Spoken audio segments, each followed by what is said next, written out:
गौतम बुद्ध नगर में अवैध प्लॉटिंग का और कच्ची कॉलोनियों का जो मकड़ जाल है वो आज से नहीं बल्कि वर्षों से चल रहा है और इस पर समय समय पर सरकारें बदली लेकिन किसी ने भी आवाज उठाने की हिम्मत नहीं की। अगर हिम्मत की गई होती तो शायद इस जिले का ये नतीजा कुछ और होता।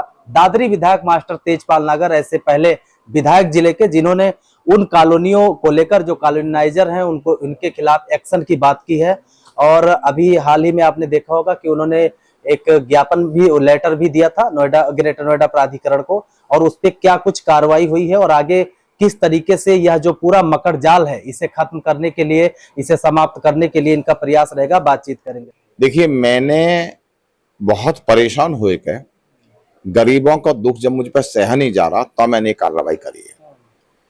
यहाँ क्या है, कॉलोनाइजर आते हैं, कॉलोनी काटते हैं, पैसा कमाते हैं और भाग जाते हैं।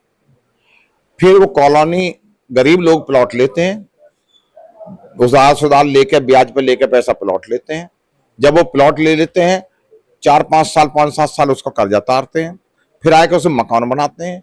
जब मकान बनाते हैं ना हो कोई रास्ता मिलता है, ना हो कोई बिजली की व्यवस्था है, फिर मेरे पास आते हैं।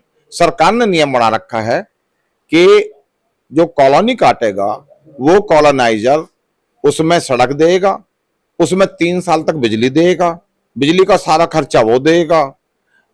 जब वो लोग गरीब लोग आके बसते हैं तो वहां पर ना बिजली है, उनके बच्चे कैसे रहें, इस मैं उनके दुख से मैं दुखी हूं और मैंने इस परेशानी में आकर के उनके दुख को देख करके, गरीबों के दुख को देख करके मैंने लेटर लिखा। एक तो ये समस्या है। दूसरी समस्या है, किसी ने 5 बीघे में कॉलोनी काट दी, किसी ने 10 बीघे में काट दी, किसी ने 20 बीघे में काट दी। उन कॉलोनियों की कोई ऐसी योजना नहीं है कि उनका पानी कहां जाएगा। जब बारिश होती है तो वहां बाढ़ जैसी स्थिति आ जाती है, इतना पैसा हमें मिलता नहीं, सरकार से निधि मिलती है, सब विधायकों को बराबर मिलती है। मेरे यहां पर चिप्याना, सूरजपुर, चिप्याना, छपरौला, खेड़ा, गिरधरपुर और अछेजा, धूममानिकपुर, दादरी, तिलपता, कलासपुर, देवड़ा, सूरजपुर, सुत्ताना, कुलेसरा, हेवतपुर, साबेरी और जी वैदपुरा, सैनी, सदल्यपुर, इन सब में कॉलोनी कटती जा रही है। ये कॉलोनी रुक नहीं पा रही। यहाँ पर गरीब आदमियों को लूटा जा रहा है, उन्हें कोई सुख सुविधा नहीं दी जाती, वो बहुत तंग है। उनके बच्चों को ऐसी गर्मी में, जब भीषण गर्मी पड़ती है, एक कमरे में रहते हैं वो, उनके रहने के लिए कोई बिजली की व्यवस्था नहीं है। इस परेशानी से मैंने निजात दिलाने के लिए अधिकारियों, ग्रेटर नोएडा के सीओ से कहा है कि आपका अधिकार है, आपका अधिकार क्षेत्र में आता है, या तो इन कॉलोनियों को रोकें या इस कॉलोनी में विकास करें। दोनों में से एक काम करें। आप विकास भी नहीं करेंगे, कॉलोनी लोग पर कौन इनका विकास कर पाएगा। सर, आप कहते हैं अवैध कॉलोनी है, मैं तो इन्हें कच्ची कॉलोनी कहता हूं। तो इन गरीबों का शोषण न हो। और एक इस तरह केस बहुत आते हैं, जी मैंने प्लॉट लिया, जी मुझे प्लॉट नहीं मिला। जब वो 5-7 साल बाद आते हैं अपने मकान बनाने के लिए, जब वो ब्याज का पैसा ताल लेते हैं, कर्जा का पैसा ताल लेते हैं, और जब वो आते हैं मकान बनाने, उन्हें प्लॉट ही नहीं मिलता, उसमें दूसरे कब्जा हो जाता है। ऐसे आए दिन घटना हो रही है। इन घटना से दुखी होकर के, इन घटना से परेशान होकर के, गरीबों की परेशानी को देख करके मैंने सीओ से कार्रवाई कहा है। सीओ ने वहां एक टीम भेजी है, उसका सर्वे कराया है। सीओ से मैं बात करूंगा इस पर आगे क्या कार्रवाई हो रही है। बिजली की एक समस्या बहुत बड़ी आती है, कोई भी जो भी कॉलोनी है बिजली की समस्या रहती है।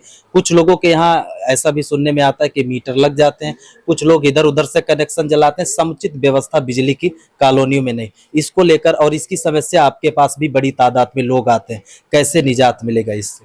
देखिए, बिजली का नियम सरकार ने बना रखा पहले से ही कि जो कोई कॉलोनी काटेगा बिजली की व्यवस्था 3 साल तक वो करेगा।